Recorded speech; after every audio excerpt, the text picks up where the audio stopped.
Pat McGuinness National Housing Party. I'm outside Islington Town Hall. As you can see, there's a wedding going on there. Very nice indeed. Good to see. And yeah, so I've just been in the town hall to sign up our last candidate for the elections on the 7th of May. And that is now six candidates we've got in London. We've got 5 in Camden and 1 in Islington. And I'm very happy with that, and I'd just like to say thank you to all the people who have donated, all our members. You know, we've had 2 new members recently who've joined. It all helps, all the money that people pay to join, the donations. You know, we've leafleted about 6 different wards.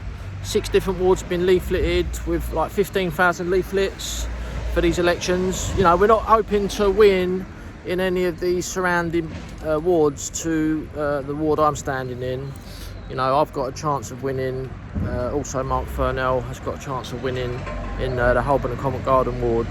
So yeah, just like to thank all the members, the donators, the supporters. You know, we've done really well. We've also got John Lawrence standing in Oldham and Angela Kingston standing in Grimsby. So yeah, really happy about that. We may have 1 more candidate, but I doubt it. So it's looking like 6 candidates for the National Housing Party in London. And on those surrounding wards, the statement on the ballot paper is going to be National Housing Party, no more refugees.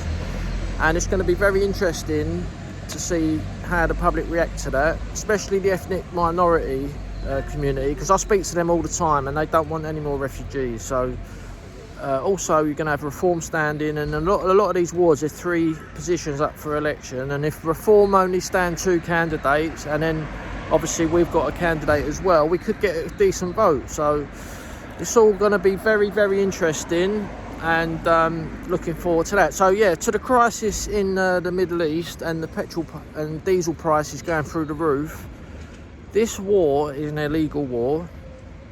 Trump has let all of his MAGA base down because he promised and campaigned on not starting any more wars, and he's done the complete opposite.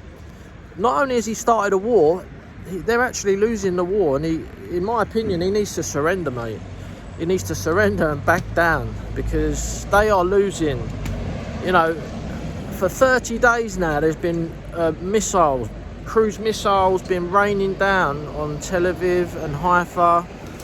And, you know, obviously a lot of going on Iran as well. But, you know, Trump declared victory about 4 times. And, you know, in South Lebanon, Israel was getting beaten quite badly by Hezbollah. They've lost up to, they're saying they've lost up to 100 tanks. And those tanks cost around £5 million each. The US aircraft carriers have been hit. And they're lying, they've been hit. They say they haven't been hit, they've been hit. And they've retreated away from the battle zone. You know, this war is being lost badly by America. And a lot of the European nations don't want to go in, but a lot of people don't understand that the UK have been involved and are involved. Since October the 7th, our aircraft have been in the air protecting Israel, and this should be nothing to do with us. Our tax money's paying for it, and we shouldn't be involved with it. So Trump is not going to surrender. We know that. He's compromised with finance. He's been bribed through his election campaign to get elected. He got millions and millions of pounds by Zionists, and that was probably on the table. You're going to have to attack Iran. Also, highly likely he is being blackmailed with the Epstein Island blackmail ring, and you know, the whole thing is completely toxic, and Trump has been a massive disappointment, and he should do the right thing and surrender to Iran. That's what he should do, and just back down. They want compensation now for all the damage that they've done launching missiles into Iran. You know, they killed around 100 school children in a missile attack on a school, and people are just okay with this. It's just unbelievable, you know. So Israel are stretched, they're on the verge of collapse, You know, the Navy, the American Navy is not as powerful as people thought it was. These aircraft carriers have been hit, and they're sitting ducks, they're vulnerable. You know, Iran are not stopping. They're actually increasing their attacks. So, and the bad part about it for us is that all our fuel prices are going up. This means, you know, everything else is going to go up because of transport. You need to transport goods, food, etc. Someone said earlier on Twitter that a space station thing has gone up 30 quid because of all this, because of the transport costs. So yeah, you know, it's not looking good for the Epstein Zionist cartel. You know, we're British nationalists, we're Christian. We don't think that Jews who reject Jesus have a right to own the Holy Land, okay? And there's no way that we should be supporting foreign wars. You know, Zionism has basically destroyed the West. They're the people who have been in control for the last 80 years of the West: Canada, America, Germany, Italy, France, UK. And we're on the brink of collapse.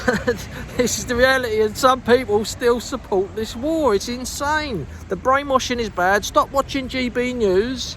I used to watch it at first. I thought it was great, but it's not. It's Zionist. Zionism is anti-white and anti-Christian.